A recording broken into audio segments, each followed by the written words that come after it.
اتنا نورانی چہرہ کہ غیر بھی دیکھے تو پکار اٹھے کہ کاش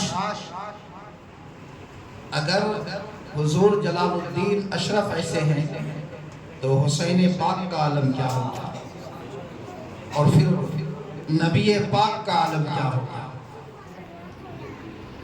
ایک ضروری اعلان آپ اللہ سنیں، حضور اشرف الاولیاء رحمت اللہ علیہ، حضور تاج الاولیاء کے حضرت کے والد محترم ابا حضور ایک بہت بڑا مدرسہ قائم کیے ہیں، مخدوم اشرف مشن، اور ان کا قول، ان کا فرمان ہے کہ جو میرے مدرسے میں 305 روپے، کتنا؟ 300 بولو جی، کتنا؟ 305 روپے کا رسید کاٹ لیا، یقیناً وہ میرے ساتھ جنت میں جائے۔ کس کے ساتھ؟ حضور اشرف الاولیاء کے ساتھ۔ حضور اشرف الاولیاء نے کیا کہا؟ میرے ساتھ وہ جنت میں جائے گا۔ 305 روپے کا ان کے مدرسے کا رسید ہے، اور وہ معمولی مدرسہ نہیں ہے، وہاں بچے عالم بھی بن رہے ہیں، فاضل بھی بن رہے ہیں، اور تخصص بھی کر رہے ہیں، یعنی کہ مفتی بھی بن رہے ہیں،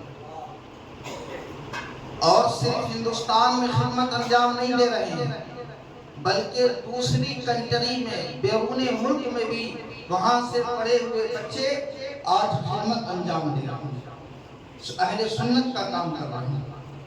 جو حضرات اپنے نام سے یا اپنے ماں باپ کے نام سے، جو اپنے مرحومین ہے یا زندہ ہے ان کے نام سے جو حضرات کٹوانا چاہتے ہیں، مولانا شمیم صاحب کے پاس رسید ہے، آپ حضرات 305 روپے کا کٹوا سکتے ہیں۔ اچھا، یہ پری ٹالہ والوں کی خوش نصیبی ہے، بڑی اچھی قسمت ہے۔ آپ جو ہے اپنے امام کی تعریف کیجیے، اللہ نے آپ کو ایسا امام دیا۔ سمجھ میں آگئی بات؟ حضرت نے کل کافی دیر تک اسی پر گفتگو ہوئی، میرے ساتھ بھی مولانا سرفراز صاحب کے ساتھ بھی، کسی صورت میں حضرت کو لے کر کے جانا ہے۔ اور جانتے ہو فقہ کیا فرماتے ہیں؟ جس گاؤں میں آل رسول کا قدم پڑ جائے 40 سال تک اس گاؤں کی برکت ختم نہیں ہوتی۔ حضور کی حدیث ہے، مثل اہل بیت کا شفینۃ نوح، میری اہل بیت کشتی نوح کی طرح ہے، اگر اس میں سوار ہو جاؤ گے تو پار ہو جاؤ گے۔ اور اس گاؤں کے قبرستان سے اللہ عذاب اٹھا لیتا ہے جس گاؤں میں آل رسول قدم رکھتے ہیں۔ کیا رکھتے ہیں؟ قدم رکھتے ہیں۔ یہ آل رسول کی برکت ہے، جہاں وہ قدم رکھ دے۔ اعلیٰ حضرت فرماتے ہیں، یا رسول اللہ تیری نسل پاک میں ہے بچہ بچہ نور کا، تیری نسل پاک میں ہے بچہ بچہ نور کا، تو عین نور تیرا سب گھرانہ نور کا۔ حضور مخدوم اشرف شمنانی رضی اللہ تعالیٰ عنہ آپ فرماتے ہیں، میری اولاد سے جو کوئی مرید ہو جائے میں اسے کل قیامت کے دن اس طرح جنت میں لے جاؤں گا جیسے کوئی مرغی کے چوزے کو اپنی ہاتھ سے بند کر کے لے جاتے ہیں حفاظت کے ساتھ۔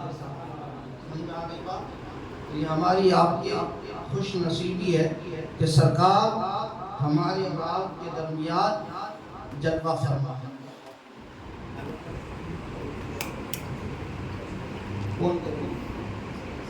صدر صاحب مسجد رضا مسجد کے صدر صاحب جناب رفیق صاحب اور سردار صاحب دونوں مل کر کے گلوپوشی کریں گے۔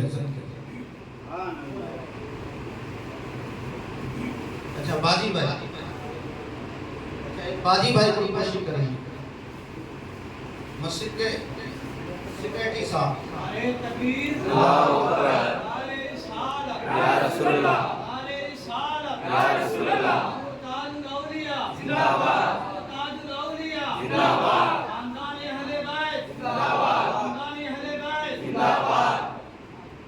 اچھا میں مسافے کا طریقہ بتا دیتا ہوں۔ حضرت جیسے ہی کہیں سے فارغ ہوتے ہیں ہم کیا